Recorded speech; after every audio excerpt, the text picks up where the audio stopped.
Welcome to the Real Film Nerds Podcast. Good day, everybody, and welcome back to another exciting episode of the Real Film Nerds Podcast. Today we are talking about, I guess, a legacy cast, because I think it came out in the theaters, but it wasn't a super wide release, but it's on the Amazons, so it's like a legacy tributary combined kind of thing. I don't know. Mike, what do you think? What is it? I guess it's a legacy cast. Yeah, I think it's legacy. It's legacy. Okay, because I never saw it in the theaters here, but again, it's comparatively speaking, it's quite a small market, Prescott is. But, so, all right, we'll go with legacy cast, because I do know it had a nationwide release, and it made $8 million at the box office or something like that. But today we are talking about a film starring Joaquin Phoenix called You Were Never Really Here. Mike, go ahead and give us the rundown on it. Do you want to introduce yourself or me or anything or no? No, I don't think so. I think everybody knows who we are by now. Okay. All right, fine. I'm your host, Matt, and that is Mysterious Mike, the other host. All right. And now he's going to do the rundown. I don't know, man. Every single time, I think people probably would understand. But again, how many repeat listeners do we have? I know we have at least 3. All right. Well, dude, we're well into the 6s and 7s. 6s and 7s? Yeah. Well, what friends of yours started listening? Because I know my friends don't listen. They tell me they don't listen. Oh, I have some friends over here that listen. Anyway. Well, fine. Aren't you special, Mr. I Have Friends? Yeah, well, remember, I'm the talent. I know. You are the talent. You are no longer Mysterious Mike. You are now Mike Talent. Okay. Well, Mr. Talent is talking about You Were Really Never Here. You were really never here? You mean you were never really here? Oh, dang it. You were never really here. Oh, man, I get this. I'm even trying to read this. Hey, it's not my fault that the talent is dyslexic. Yeah. The talent should be able to nail this shit down. The talent. All right. So, the director is Lynn Ramsey. The writer is Lynn Ramsey and Jonathan Ames. This is starring Joaquin Phoenix, Judith Roberts, Ekaterina Samsonov, and John Doman. And it's about a traumatized veteran, unafraid of violence, tracks down missing girls for a living. When a job spins out of control, Joe's nightmares overtake him as a conspiracy is uncovered, leading to what may be his death trip or his awakening. So, Matt, what did you think about this? You watched this first, and you teased this last pod. So, what is your opinion? My opinion is that I am really disappointed in the Oscar nominations that were released today. Oh, yeah. Yeah. Yeah. I mean, we got some good ones that were picked for Best Picture. The majority of them you and I both have seen and reviewed, but 2 of them I have not seen or you have, and we haven't reviewed. But I'm kind of shocked. There's some films on here, or shall I say, there are some films not on here that I think should have been on here. What do you think, Mike? Yeah, I think Bradley Cooper kind of got gypped on not being nominated for Best Director. Although they were nominated for a lot of stuff for A Star Is Born,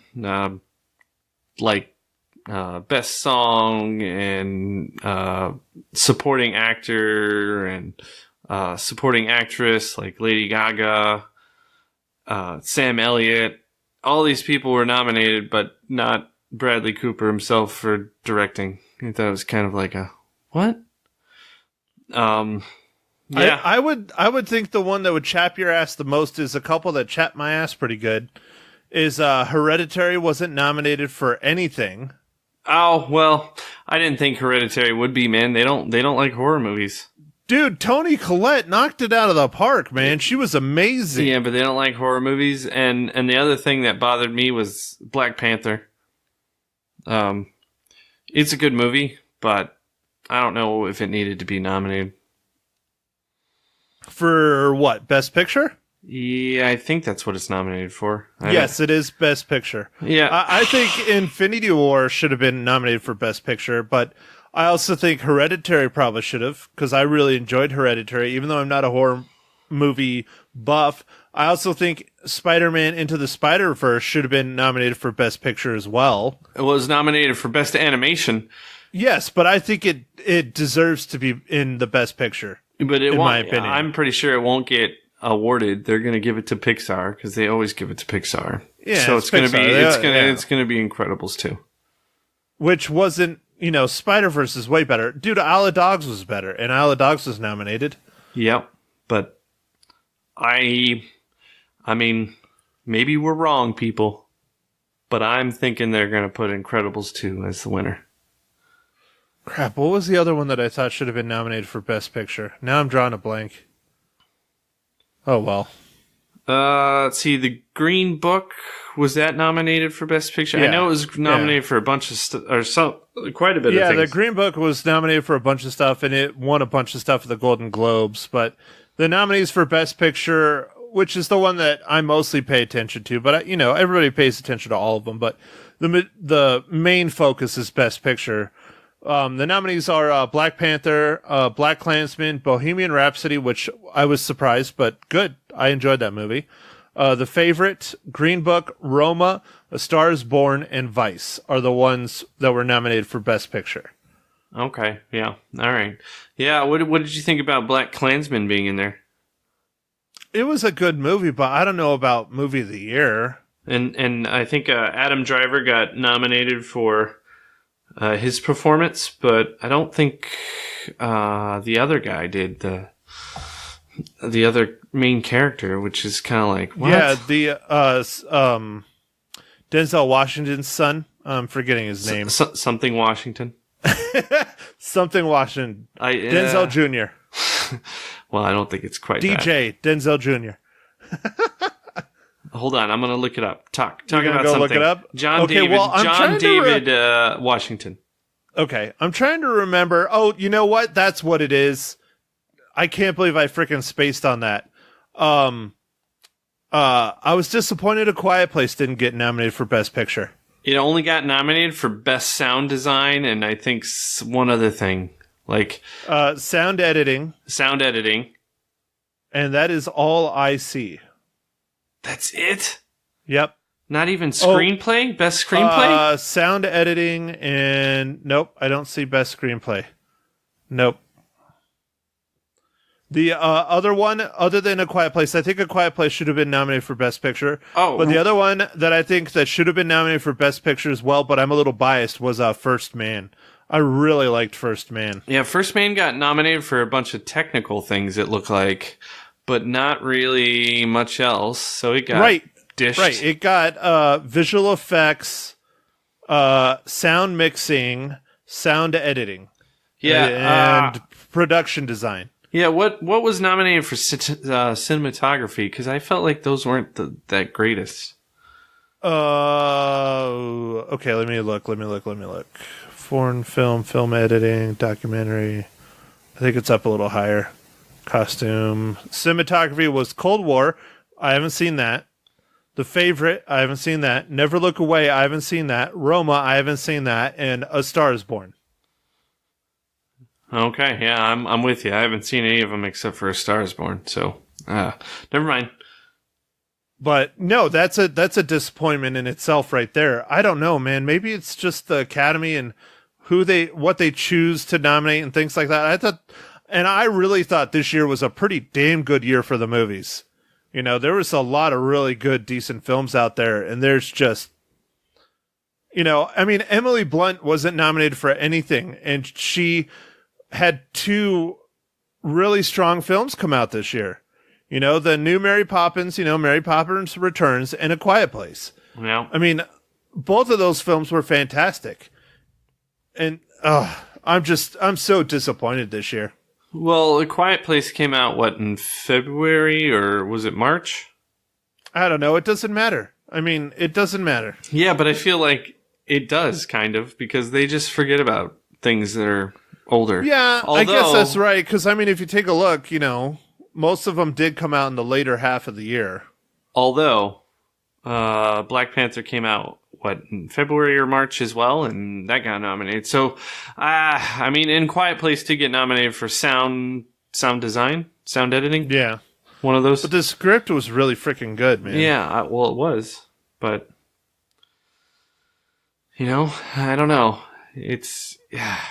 I mean, what movie don't you think should win Best Picture? Because that's the one that's going to win. Vice? Again, I haven't seen Favorite and I haven't seen Roma, but I think Vice. I'm not saying that Vice was a bad movie. Vice was a good movie, but I don't think it was the best movie of the year. Yeah, but I mean, I think this is another, what was that green monster movie that won last year? The terrible movie. Oh, dude, the one with, that directed by, oh, Christ, now I'm forgetting his name. Guillermo del Toro. Guillermo del Toro, yeah, The Shape of Water. Yeah, The Shape of Water. Yeah, see, that movie should not have been movie of the year either. No, it won. No. So I feel like Moonlight, like I know we're gonna get slammed for this, or I will, but I didn't think Moonlight was the movie of the year. It was a good movie. It was decent, but I didn't think it was anything earth shattering.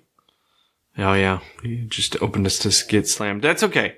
But, yeah, so I don't know, man. If you think Vice will be the one that they choose this year? Probably. I don't know, though, man. I mean, it is kind of a surprise seeing Roma on that list. Granted, I haven't watched Roma yet, but Roma is a foreign film, and it's nominated for a lot of stuff.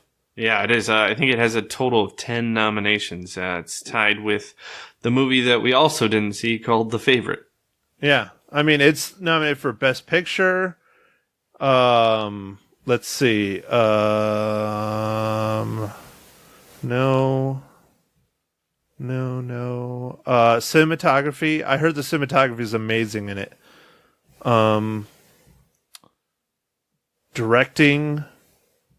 Yeah, it's nominated for a bunch of stuff. I don't want to sit here and go through the whole thing on it, but I don't know. Like, Amy Adams, okay? Amy Adams is nominated for actress in a leading role. Oh, maybe not leading role. Supporting. Actress in a supporting role. Amy Adams is nominated. Don't get me wrong. Amy Adams is a very good actress, but her role was very small in Vice. Yeah, it was pretty small. She was better in the movie with the aliens. What was that? Not Annihilation. I love that movie too. The other one. Oh, dude, that's one I am kind of surprised too about. Is Annihilation wasn't nominated for anything, and Annihilation is definitely up there on the weirdness factor that would have done well, and you would think in the Oscars. Arrival. Oh yeah, Arrival. That movie was awesome. Got nothing. But Emma Stone and Rachel Weisz are both nominated from The Favorite in actress in a supporting role. Are you seriously? Oh, anyways. All right, I'm going to get off this because it's just making me angrier. I think part of it's a period piece, man. They did a period piece. I don't know. Boom, man. automatically nominated, right? Kinda. Ugh.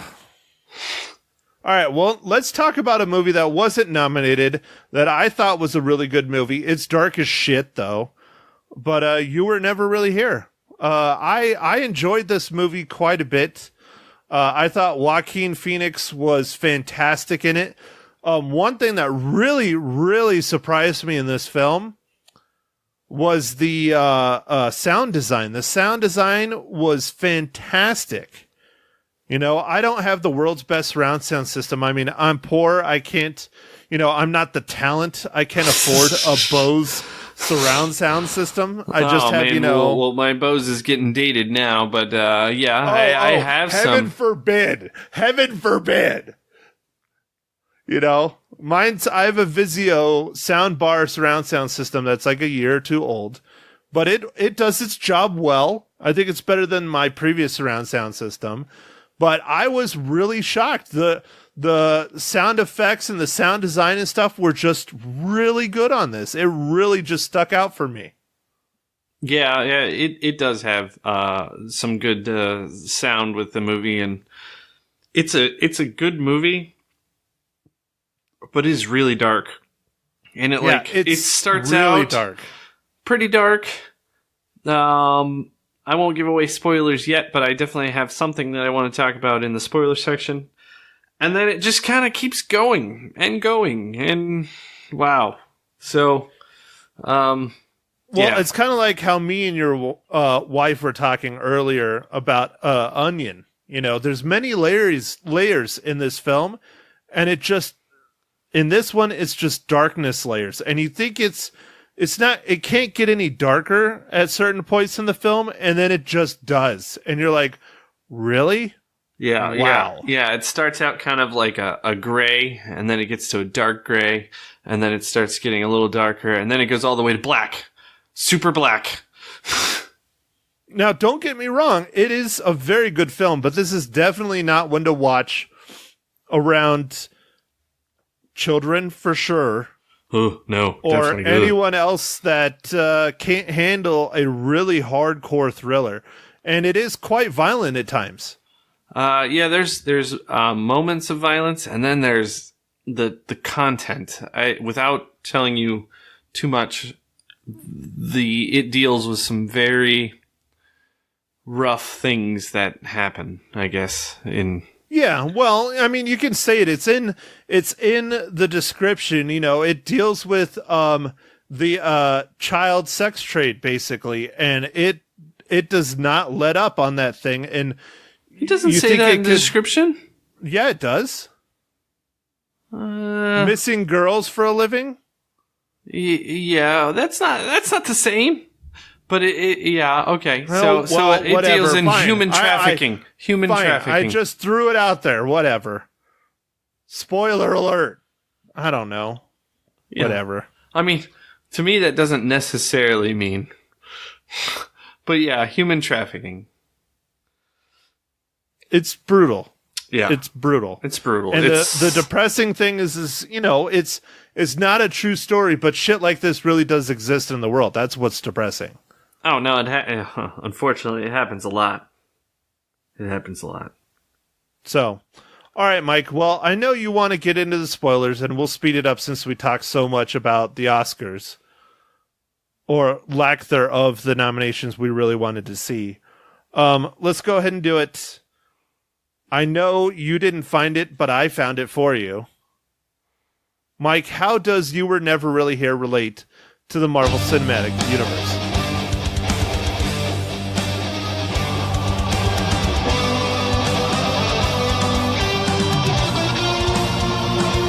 Well, I was looking all over the place, and luckily, the technical director, the reason for the show, was able to find the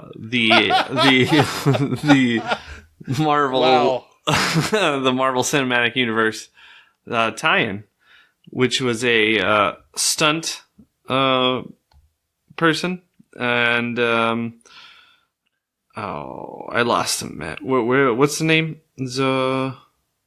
Really, Mike? Yeah. Serial. His name is Ronan Summers. Ah, yeah. He plays Joe's young father double. Yeah. See? And he was in Guardians of the Galaxy, the original. He was one of the guards in Guardians of the Galaxy. Well, thank you, Matt, for covering for my laziness. And I'm not going to say it's laziness. You were out at trivia night. You were eating tacos. It is Taco Tuesday. Yeah, it was. So I'm not going to hold it against you, Mike. You were out having fun, enjoying your life. One of those things that those of us who are serious about podcasting don't get to do. Oh, man. Burn. That was a deep cut. Boom. Yeah. I know that one hurt. Yeah. All right. You got me. So Matt, is it time to open up for spoilers? Yes, let's do it, Mike. Go ahead. We're going to start talking about spoilers. I'll let you start it off. So in this movie, the first thing that really got to me was it seemed like our main character, played by Joaquin Phoenix, Joe, is, he's, I don't know, I guess he's kind of like a hitman type guy, but he only seems to do stuff with the, like, human trafficking or the sex trade, the underage sex trade.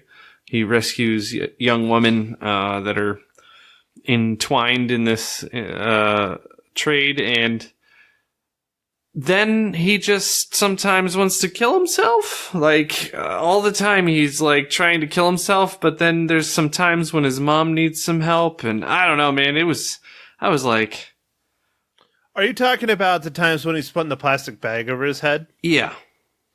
I think that's a little bit deeper than him wanting to kill himself. I think that is a lot to do with his childhood trauma, and what his father did to him as a kid. I don't know, man. I felt like he was trying to kill himself. There was times when it's like one time I felt like what was he doing? It wasn't just a bag. He had like a gun or something, and he was about to do something, and then his mom's like, oh yeah, no, that time. Yes, that's early on. That is for sure. He was like thinking about it for sure. And then his mom like interrupts him. But no, like when it opens up earlier on than even that part, and he has like the bag over his head and he's like, trying to kind of suffocate himself. I think that's more of him trying to relate to himself as a kid, because there's a couple scenes that it flashes back to where he's in a closet and like his dad did that to him or something. I don't know.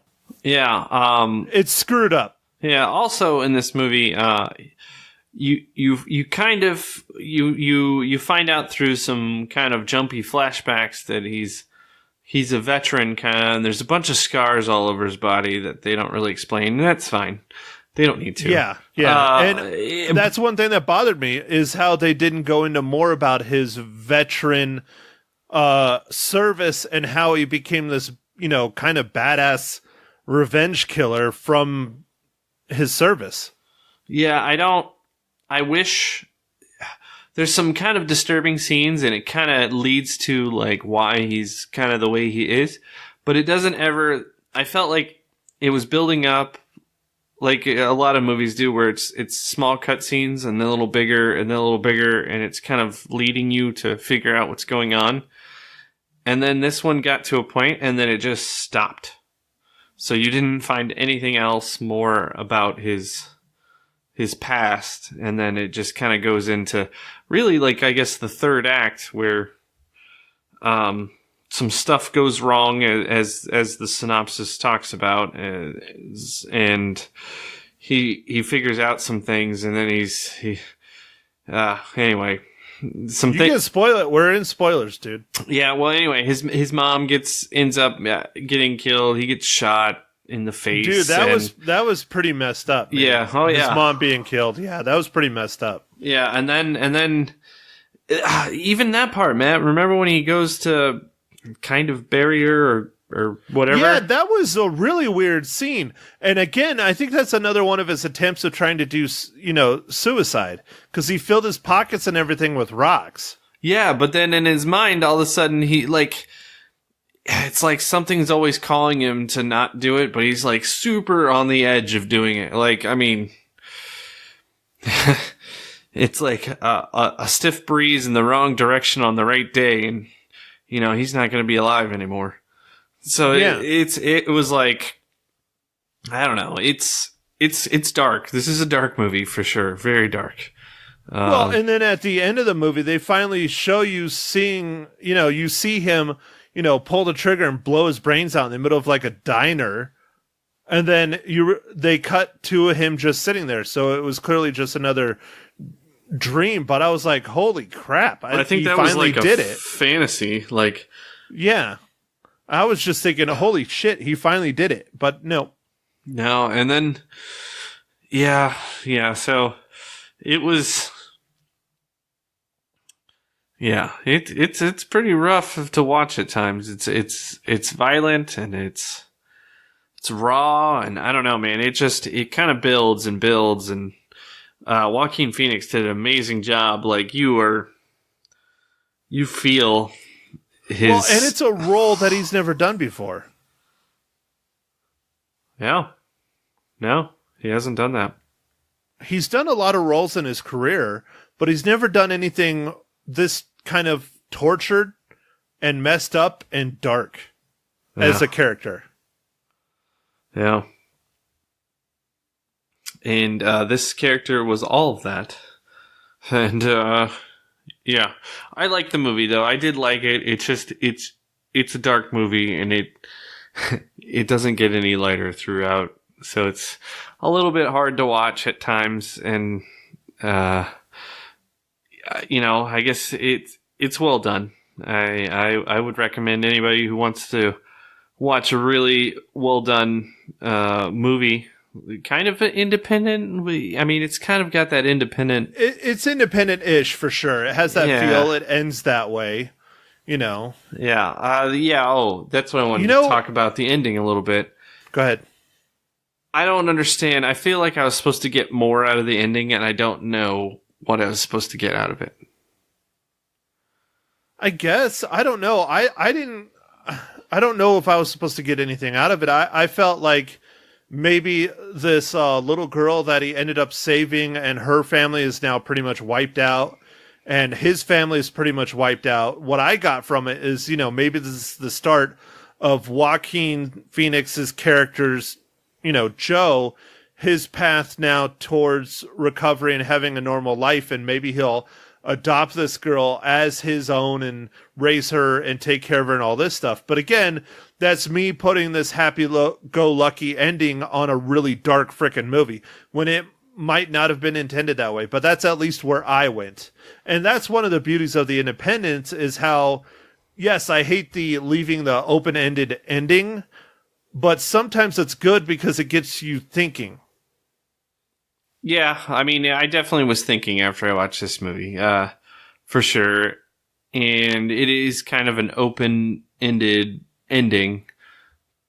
And that's good, I think. But I felt like there might have been something I was supposed to pick up that was more... I don't know. I don't know. I feel like there was a message that maybe I missed that they were trying, because it was really well directed, and there's a lot of stuff in it, and I wasn't sure what the very last kind of part, maybe I was supposed to get something more out of it. That's all I'm thinking. This is just me talking about what I thought after the movie, but... Well, good. That's what we're here for, Mike.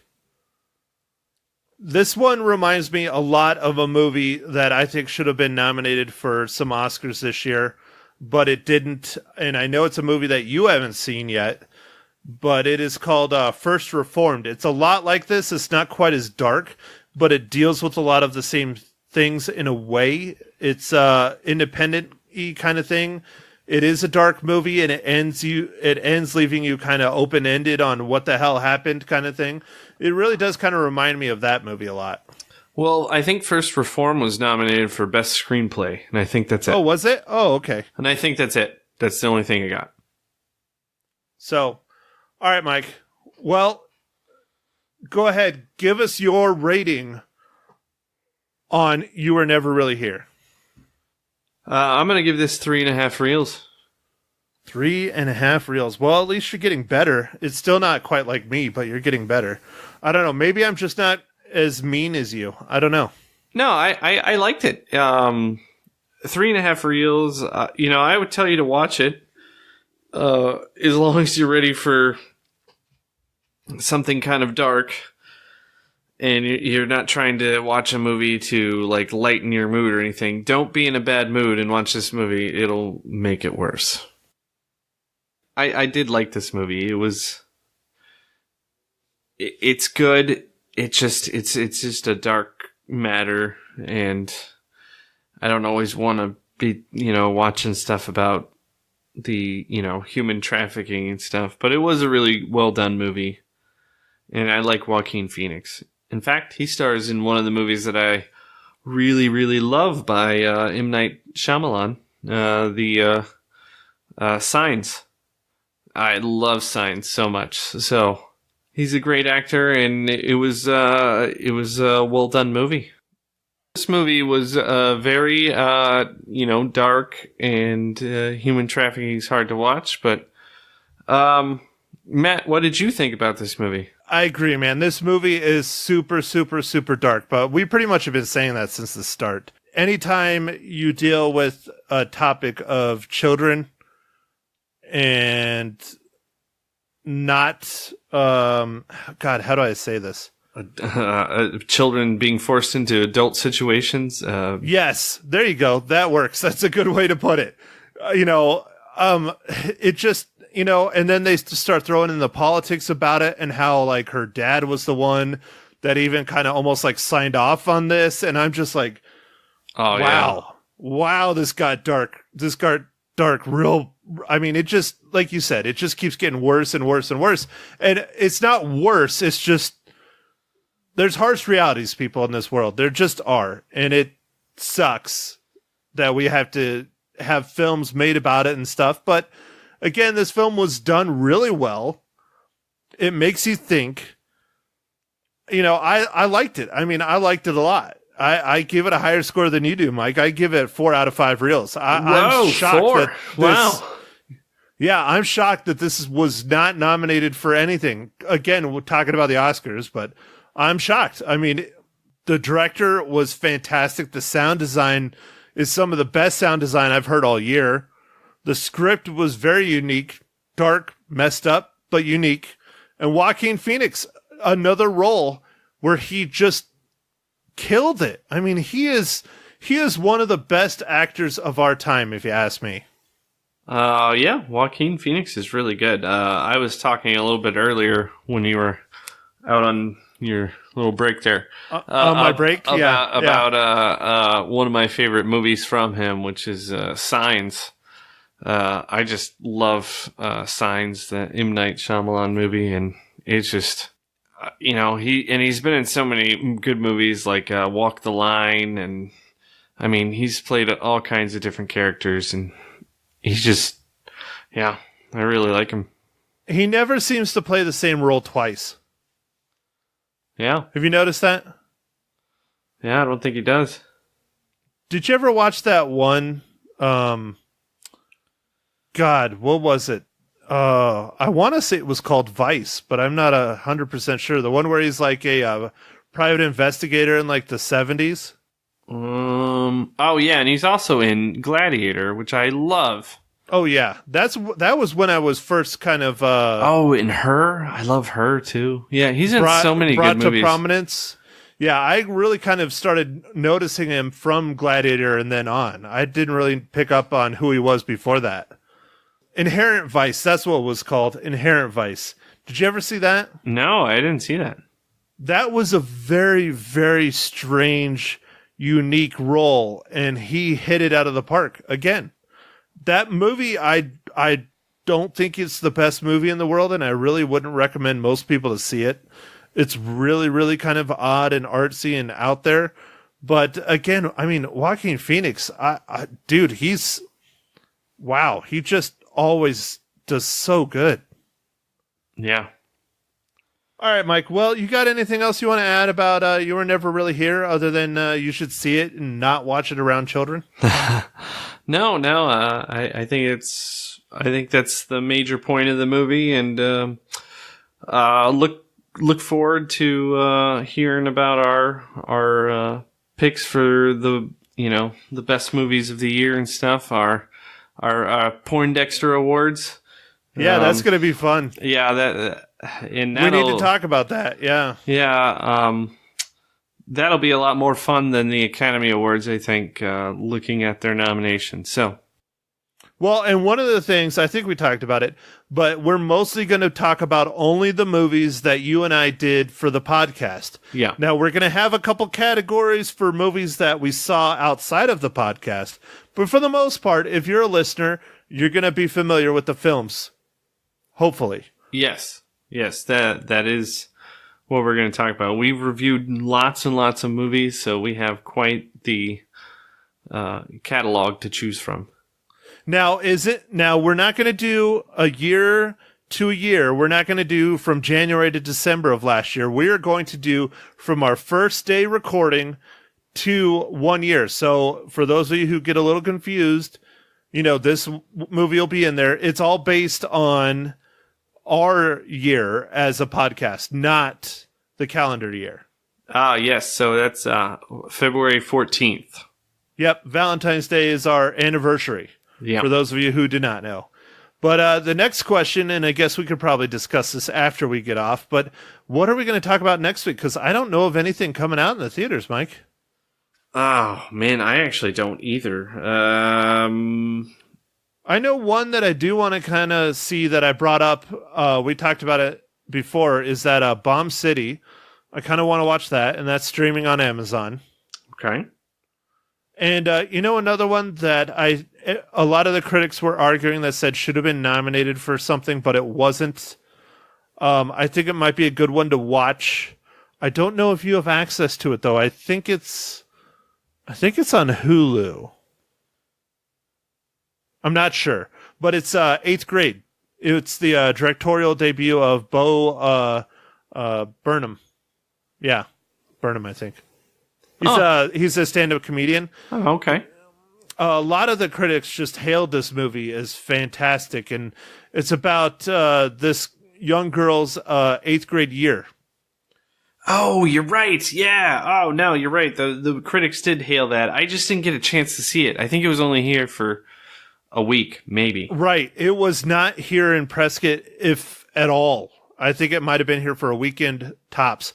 But I didn't get a chance to see it. I would like to see that. It is now out on streaming. Now, I'm not sure if it's Hulu or if it's Amazon or something, but it's out there. Oh, and the other thing is Hereditary's out on streaming already. So for those of you who haven't seen Hereditary, dude, that is a must watch. So, anyways, we'll talk about it. We'll figure it out. But I'm definitely thinking Bomb City. Matt, my headphones died, so I can't hear anything. Headphones died? You can't hear me? Okay. Well, I'm going to take us out then. Everybody, Mike lost his headphones. So this has been one eventful podcast. Thank you for tuning in and listening to the Real Film Nerds podcast. We'll figure out what the hell we're talking about next week, and don't pay attention to the Oscars because they suck. Thanks again for listening.